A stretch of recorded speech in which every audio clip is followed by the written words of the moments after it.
हम सब चाहे माने या ना माने, लेकिन ये बहुत बड़ा सच है कि चाहे हम किसी से जिंदगी भर प्यार न कर सकें, लेकिन अगर हम किसी से नफरत करते हैं तो उसे जिंदगी भर निभाते हैं। नफरत इंसानी मन की परमानेंट फीलिंग है, जबकि ऐसा होना नहीं चाहिए था। संसार का सबसे वफादार जानवर होने के नाते इंसान को सबके लिए प्यार की मिसाल बनना चाहिए था, लेकिन इंसान ने कुछ और बनना तय किया। ब्रजभूषण जी और पंडित जी अपने ब्लॉग में ये सब लिख रहे थे। किसी रीडर ने क्वेश्चन किया था कि महाभारत का युद्ध क्यों हुआ और अगर भगवान श्री कृष्ण चाहते तो इस युद्ध को रोक सकते थे। इसी बात के जवाब में पंडित जी ने लाइन लिखनी शुरू की थी कि तभी बाहर से आ रहे तेज शोर की वजह से उनका ध्यान उधर चला गया। वैसे तो इस कॉलोनी के रेजिडेंट्स हर दूसरे तीसरे महीने शोर के आदी हैं, लेकिन आज हंगामा कुछ ज्यादा ही था। इसीलिए पंडित जी और सरला जी बाहर आ गए। उन्होंने देखा कि इस लाइन के लगभग सभी घरों के लोग ये शोर सुनकर बाहर आ गए थे। ये शोर भार्गव जी के घर से आ रहा था। उनकी दोनों बहुएं बहुत बुरे ढंग से लड़ रही थी। हैरत की बात यह थी कि ये दोनों आपस में सगी बहनें भी थीं। वैसे तो इनकी लड़ाइयां कॉलोनी के लोगों के लिए आम बात बन चुकी थी, लेकिन आज मामला कुछ ज्यादा आगे यानी मारपीट तक बढ़ गया था। कॉलोनी के कुछ बड़े बूढ़े आगे बढ़े और दोनों को शांत करने की कोशिश करने लगे।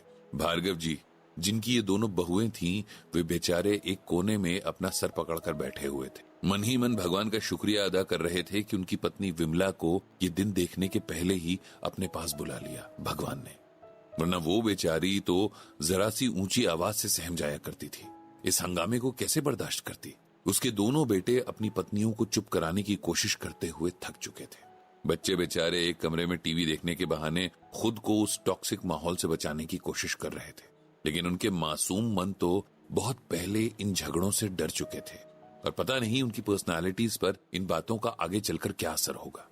बहुत मुश्किल से लोगों ने मिलकर उन दोनों को समझाया और शांत कराया, लेकिन तब तक अच्छा खासा तमाशा बन चुका था।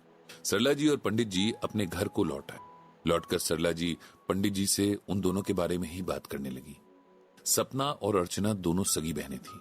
सपना बड़ी थी और ससुराल में बड़े भाई की वाइफ होने की वजह से अर्चना की जेठानी भी थी।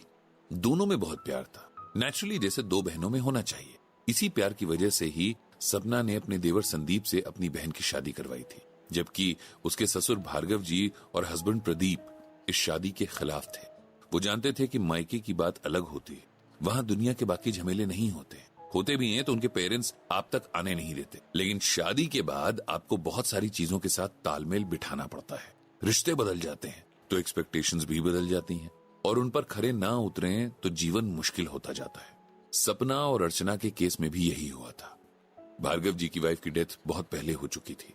तब उनके दोनों बेटे प्रदीप और संदीप बहुत छोटे थे। उनके भले के लिए ही भार्गव जी ने दूसरी शादी नहीं की। प्रदीप बड़ा था और अपनी मां से बहुत अटैच था। मां की डेथ के बाद उसका मन पढ़ाई में नहीं लगा। किसी तरह इंटरमीडिएट तक पढ़ाई करने के बाद उसने पढ़ाई से हाथ खड़े कर दिए थे।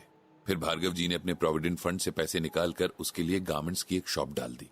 संदीप भी अपने भाई के ही नक्शे कदम पर चल पड़ा और अब दोनों उसी दुकान पर बैठते हैं। काम ठीक चल रहा था, इसीलिए भार्गव जी को उनसे कोई शिकायत भी नहीं थी। उल्टा खुशी थी कि दोनों भाई हर वक्त साथ थे और एक दूसरे को बहुत प्यार भी करते थे। प्रदीप की शादी लायक एज हुई तो भार्गव जी ने खूब खोजबीन करके सपना को उसके लिए पसंद किया। सपना बहुत सिंपल और अच्छी लड़की थी। उसकी फैमिली भी बहुत डाउन टू अर्थ थी। शादी के बाद सपना ने बहुत अच्छे से पूरे घर की जिम्मेदारी संभाल ली थी। भार्गव जी का बहुत ख्याल रखती थी। भार्गव जी भी बहुत खुश थे कि उनका बड़ा बेटा अच्छे से सेटल हो गया था। अब उन्हें अपने दूसरे बेटे की फिक्र थी, लेकिन ये फिक्र सपना ने दूर कर दी थी। उसने भार्गव जी से रिक्वेस्ट की कि वे उसकी छोटी बहन अर्चना से संदीप की शादी करवा दें। भार्गव जी को पहले तो ये विचार सही नहीं लगा, क्योंकि वो जानते थे कि कल अगर दोनों भाइयों के बीच आज जैसा प्यार और अंडरस्टैंडिंग नहीं रही तो इन दोनों बहनों का रिलेशन भी खराब हो जाएगा, और अगर इन दोनों बहनों के बीच कभी कोई बात बिगड़ी तो उनके दोनों बेटों का रिलेशन भी बिगड़ जाएगा। उन्होंने सपना को भी बहुत समझाया, लेकिन सपना ने उन्हें कन्विंस किया कि उसमें और अर्चना में बहुत प्यार है और दोनों एक दूसरे को बहुत अच्छे से समझती भी हैं।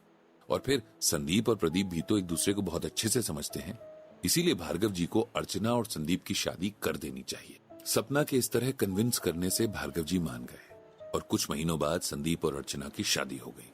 कुछ टाइम तक तो सब कुछ ठीक चलता रहा। घर में हमेशा हंसी की आवाज गूंजती रहती। ऐसा लगता जैसे खुशियां हमेशा के लिए भार्गव जी के घर पर ठहर गई हैं। लेकिन ऐसा कैसे हो सकता है? सुख दुख का चक्र तो चलता ही रहता है। ये एक जगह कहां ठहरता है। धीरे धीरे दोनों बहनों के ईगो क्लैशेस होने लगे। सपना के अंदर बड़ी बहन से ज्यादा जेठानी वाली फीलिंग जोर मारने लगी।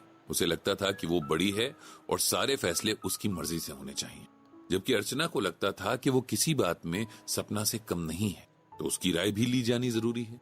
इसी तरह बहुत छोटी छोटी बातों से शुरू हुए मनमुटाव बड़े झगड़ों में बदलते चले गए और आज हालत ये हो गई है कि उनकी फैमिली का तमाशा बनकर रह गया है। सरला जी से भार्गव जी के घर की सारी कहानी सुनकर पंडित जी को निराशा ही हुई। कैसे दो मजबूत रिश्ते गलत फहमियों का शिकार होकर बिखर गए। दोनों में से एक ने भी समझ और शांति से काम लिया होता तो शायद ये नौबत ना आती। पंडित जी को श्रीमद् भागवत गीता में भगवान श्री कृष्ण की कही ये बात याद आ गई, शक्नोति हैव यह सोढ़ु प्राक शरीर विमोक्षणात् काम क्रोधोद्भवम वेगम स युक्त स सुखी नरः। यहाँ भगवान श्री कृष्ण कह रहे हैं कि हे अर्जुन, इस मनुष्य शरीर में जो कोई मनुष्य शरीर छूटने से पहले ही काम क्रोध से उत्पन्न होने वाले वेग को सहन करने में समर्थ होता है, वह नर योगी है और वही सुखी है। अब इसे सिंपल वर्ड्स में समझते हैं कि हर इंसान के शरीर में जो आत्मा, जिसे कि जीवात्मा कहा जाता है, अपने साथ 6 सेंसेस को लेकर आगे बढ़ती है। अगर कोई भी इंसान इन सेंसेस को कंट्रोल करने में कामयाब हो जाता है तो उसे कर्म योगी मानना चाहिए और दुनिया में सबसे सुखी इंसान भी उसी को समझना चाहिए। इसी तरह एक जगह और भगवान ने अर्जुन से कहा है कि जो न किसी से ईर्ष्या करता है तथा न किसी से आशा करता है, वो कर्म योगी है तथा उसको सदैव सन्यासी ही जानना चाहिए। ऐसा इसलिए है क्योंकि राग द्वेष रहित व्यक्ति सुखी रहते हुए संसार बंधन से मुक्त हो जाता है।